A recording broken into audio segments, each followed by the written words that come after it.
نفسیات کے مطابق جب کوئی آپ کی سوچوں میں مسلسل ہوتا ہے تو حقیقت میں وہ شخص بھی آپ سے محبت کرتا ہے۔ نفسیات کے مطابق انسان اس شخص سے جھوٹ نہیں بول پاتا جس سے وہ محبت کرتا ہے۔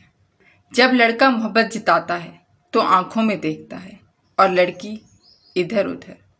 نفسیات کے مطابق جب کافی عرصے سے کسی کو اپنے دماغ سے نہیں نکال پاتے تو آپ بھی ان کے دماغ میں موجود ہوتے ہیں۔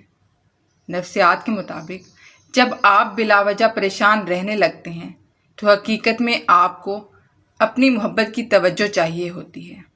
اگر آپ کو ایک بار کسی سے محبت ہو جائے تو پھر اس کی یادیں مرتے دم تک آپ کا پیچھا نہیں چھوڑتی، لیکن اگر آپ اسے صرف پسند کرتے ہیں تو آپ جب تک اس کے ساتھ ہوتے ہیں اس کا خیال رکھتے ہیں۔ نفسیات کے مطابق سارا دن کام کاج کے بعد محبت آپ کے موڈ کو تبدیل کر سکتی ہے۔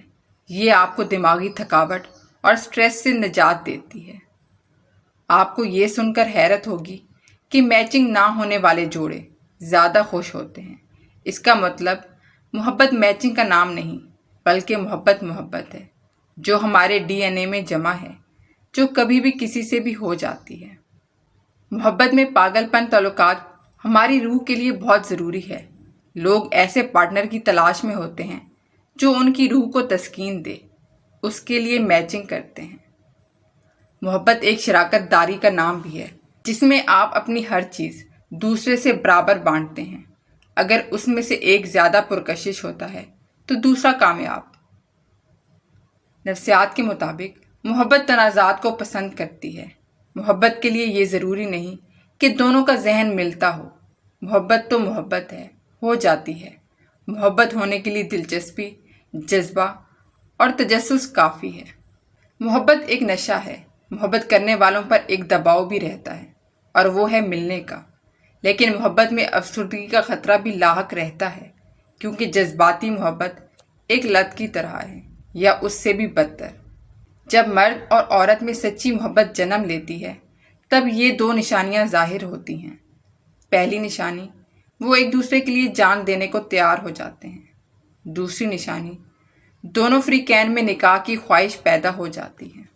نفسیات کے مطابق جب آپ اپنے جذبات، احساسات کسی سے چھپاتے ہیں تو اس کے لیے جینا بہت ہی مشکل ہو جاتا ہے۔ یاد رہے، کسی کی محبت میں مبتلا ہو جانا دماغ میں سیروٹونین کی مقدار کو بڑھاتا ہے۔ یہ ایک خلیہ ہے جو کسی بھی لڑکے یا لڑکی کے پاگل پن کو بڑھاتا ہے۔ یہی وجہ ہے کہ محبت کرنے والے پاگل دیوانے ہوتے ہیں۔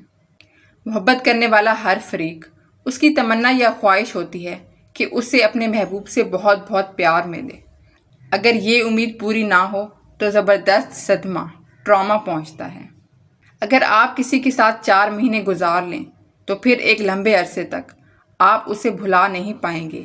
اس کا مطلب بھی یہی ہے کہ آپ کو اس سے محبت ہو گئی ہے۔ اگر آپ سچ میں کسی سے محبت کرتے ہیں تو یہ ممکن نہیں ہے کہ اس پر غصہ کریں۔ اگر اس غصے سے آپ کے درمیان ناراضگی 3 دن سے زیادہ رہتی ہے تو یہ حقیقت ہے کہ آپ اسے سچی محبت کرتے ہی نہیں ہیں۔